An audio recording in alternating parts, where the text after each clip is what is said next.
Fatalafatu e leisi whaopoponga le neo talafau mai Samoa, o se mai ele whaafonga.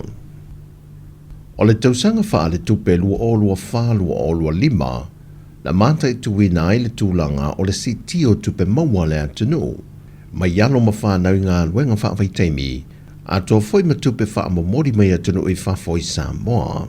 E le fola si ai o le tara whaatatau o tuwo le tupe i lumo le pāne mene le fionga le minista o tupe, Mori pola ana rosa ane moli o. O loo whaawau pēa le si tia o tupe wha moli mai whafo. Talu mai le tau sanga wha le tupe, lua o lua tasi, lua o lua lua. Lea sa wha mawina ai le fitu se lau tolus fulu lua, tesi ma le lua miliona tā la. E valu se lau tolus fulu lua, tesi ma le tasi miliona tā la. Sa li potia mo le tau sanga wha le tupe, lua o lua lua, lua o lua tolu. Valu se lau fitu fulu ma le fitu miliona tā la. Mo le tau sanga wha le tupe, lua o lua tolu, lua o lua wha. Ma o atuai le mawalunga, i le iwa se lau tesi ma le ono miliona tala, i le tau sanga wha le tupe, lua o lua wha, lua o lua lima. O loo atangi ai le maua ai o le sosoani mai pēo a tātou tama whanau, o loo au maui atunu i whafo. Ai mai se o a tātou tangata, o loo au wai atu i ngā luenga whaavaitaimi. Pei tai ua toi wha au popo mai ane u sila ma au se tā lea, pei tai ua toi wha au popo le whainu mera po awa noa watu ina mai ane u sila ma au se tā lea, ia sa mō mai se atunu o le Pasifika, e leo mawhai o na au sia sa mō le whainu mera o mai le so. O le wha mauni ai o le whainga whaavae mo ngā luenga whaavaitaimi a au kuso lua o lua tolu. Ua siti ai e le māloa wanoa mo tangata anu o Samoa. E awa i atu i ngā luenga whaavaitaimi i Australia ma New Zealand i le taiono afe i le atunu. Ai peitai, e telelu i tau sa whea ngai ma le whaatinoina o le nei Paul Kalame. E leo mawhai ai lava ona ausia e Samoa, whainu mera whaatapula aina i te tonu o le whainga whaavae. I le tūlanga o whaamaumaunga, na si tia mai le lima afe ono se lau tolu sifuru ma le wha. I le tausanga wha le tupe lua o lua tasi, lua o lua lua. I le valu afe tolu se lau, tolu sifuru ma le ono. I le tausanga wha le tupe, lua o lua lua, lua o lua tolu. I le iwa afe valu se lau sifuru ma le lua. I le tausanga wha le tupe, lua o lua tolu, lua o lua wha. E au fiai mai o lo o ngā lulue wha avaitaimi i Amerika Samoa. Mo le tausanga wha le tupe, lua o lua wha, lua o lua lima. E na o le ono afe, tolu se lau lima sifuru valu tangata ngā lulue wha avaitaimi. Sa wha mawina mo New Zealand ma Australia.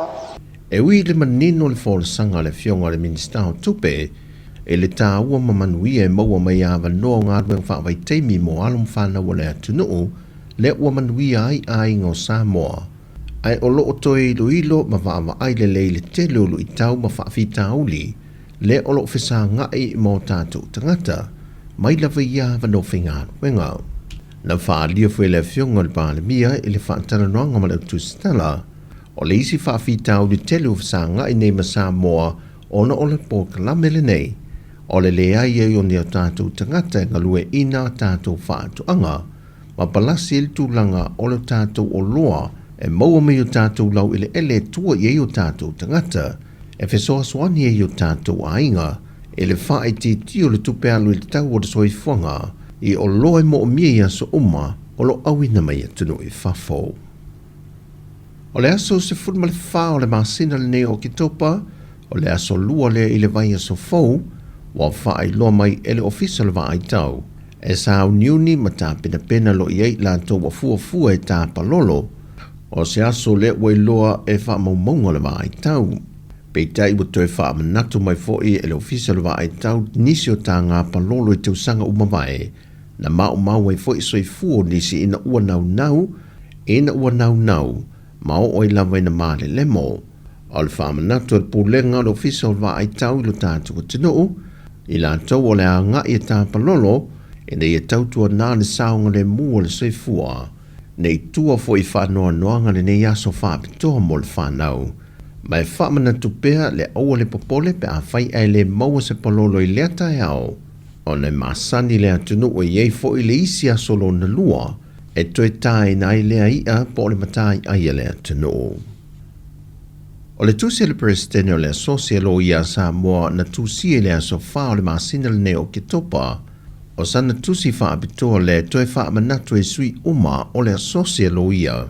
E toe wha amanatu o toe ta iala o le lato wha ati nongo le ngā luenga wha lo ia. Le ana ia toe wha amamawha le vaenga 5, o le wha ati nongo ngā luenga wha tula fono luha fese funma le wha.